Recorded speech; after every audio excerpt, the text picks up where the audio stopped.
n'émet pas l'idée que c'est l'Arcom, de manière arbitraire, qui impose un nombre d'inédits. Il y a aussi des échanges qui ont lieu.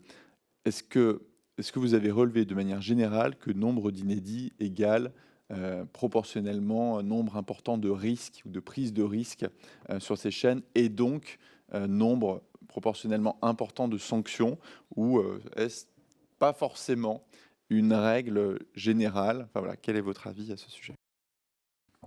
Alors, je rappelle que dans la procédure telle qu'elle est fixée par la loi de 86 aujourd'hui, les candidats sont libres de présenter leur projet, hein, au titre de la liberté de communication et de la liberté du commerce et de l'industrie. L'autorité lance des appels à candidature sur les fréquences qui sont disponibles. Ce sont les candidats qui proposent les projets, ce n'est pas le régulateur qui écrit ces projets. On fixe un certain nombre d'attentes dans le dossier des appels, et vous aurez noté que l'appel que nous avons publié pour les échéances à venir s'est beaucoup densifié par rapport aux appels précédents, mais c'est le candidat qui présente son dossier, et la compétence du régulateur est une compétence d'attribution sur la base de critères que la loi a fixés et que le régulateur, bien évidemment, respecte. Alors, c'est sûr que, enfin, votre question vise plutôt la présence d'activités de direct très, très importantes. C'est sûr que le direct comporte une part de risque plus importante, mais le principe fondateur de la régulation, c'est la maîtrise de l'antenne en tout temps et en toutes circonstances par l'éditeur. Et c'est en cela qu'il engage sa responsabilité. Et dans toutes les décisions, ou pratiquement toutes les décisions que nous rendons, le critère de la maîtrise de l'antenne ou de la non-maîtrise de l'antenne est bien évidemment un critère d'appréciation très, très important pour nous. Donc cette responsabilité, c'est le choix de l'éditeur, et ce choix engage la responsabilité de l'éditeur. Vis-à-vis de ce choix, une fois que les différents projets vous sont déposés, est-ce que vous avez la possibilité aussi, au regard du passé ou au regard d'une forme de renouvellement, d'émettre des propositions quant au projet, des propositions, des amendements du projet?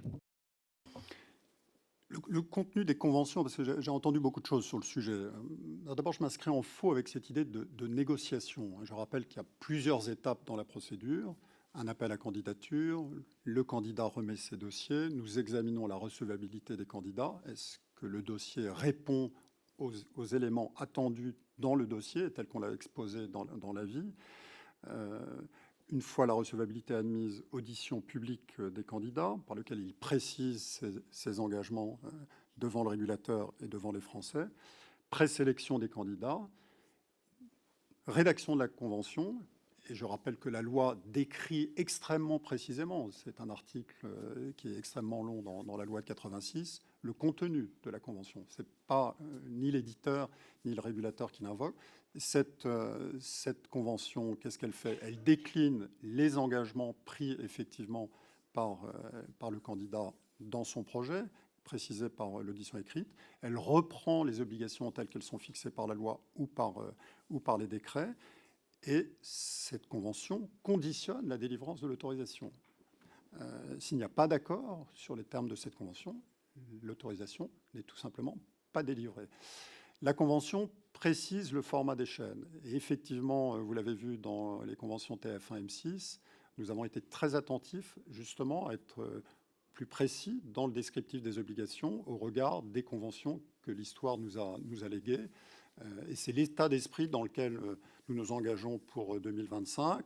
J'ai noté, quand vous avez auditionné les éditeurs dont nous avons renouvelé les autorisations, qu'ils se sont plaints d'une démarche escalatoire, ce qui dit bien les choses. C'est qu'effectivement, le volume de la convention a sensiblement augmenté parce qu'on a mis beaucoup de choses en plus, notamment sur le terrain des obligations sociétales ou sur le terrain du pluralisme.